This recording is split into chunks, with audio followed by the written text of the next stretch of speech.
Hi there, I'm Shelley with Study English with Shelley, and today I'm going to give you 5 steps to use when paraphrasing. Now, keep in mind that these 5 steps may seem easy and straightforward, but you'd be surprised how difficult writing an idea in a different way than the published or original version can be for some students. So I want you to use these 5 tricks to help you when you're learning to paraphrase. Okay, number 1. Do not copy the whole phrase from the passage. They want to see whether you can get the main idea and put it into your own words. In my next video, we'll take a look at how to select the relevant points and how to paraphrase them right in the planning stages. Number 2, start your first sentence at a different point than that of the original source. In your summary, there'll be several points that you're addressing. Try to start at a different point than the original text. Number 3, use synonyms, words that mean the same thing. Look for keywords that can either be replaced with a synonym or a similar expression. And number 4, change the sentence structure from active voice to passive voice, for example. Change the sentence structure when you can, even if it's just going from active voice to passive. Number 5, break the information into separate sentences. Play around with your sentences, shortening, lengthening, or combining them. Let's look at the following examples. Pouring hydrogen peroxide on a cutting board made of wood will kill salmonella and other bacteria.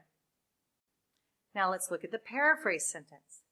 Bacteria on a wooden cutting board, including salmonella, can be eradicated by pouring hydrogen peroxide on it.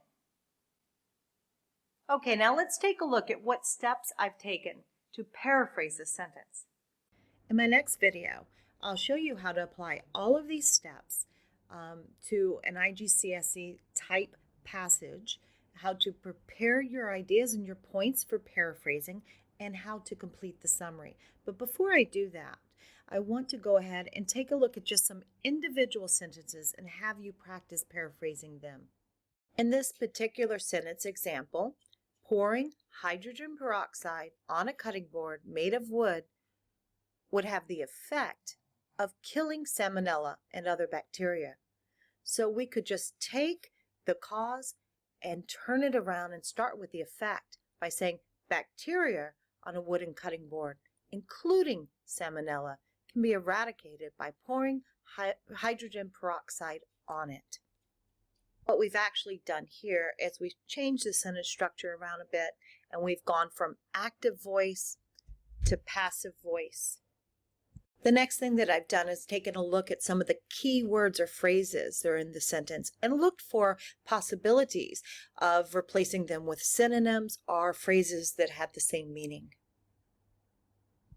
So in your planning stage, you can go ahead and do a little bit of brainstorming of words or synonyms or phrases that you might think will be good replacements for the key words or key phrases that are in the sentence that you're paraphrasing.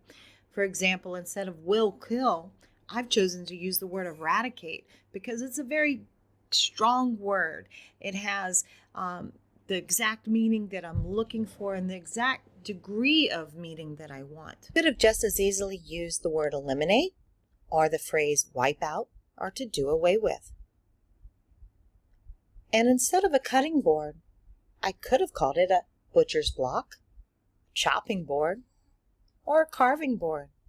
All of these maintain the same meaning and are synonymous of each other. Just as saying made out of wood or made from wood would be the same as made of wood. Let's take a look at another example, and then it's going to be your turn to practice. The original sentence looks like this. Symptoms of the flu include fever and nasal congestion. Now let's take a look at the paraphrase sentence. Stuffiness and elevated temperature are signs of the flu. As you can see, I've swapped the points around and used some synonymous words and expressions. For example, elevated temperature replaces the word fever. Stuffiness replaces nasal congestion.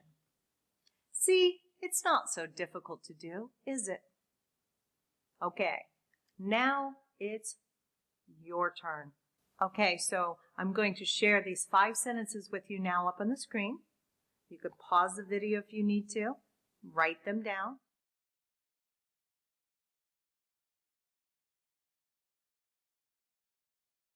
Okay, so this is your homework.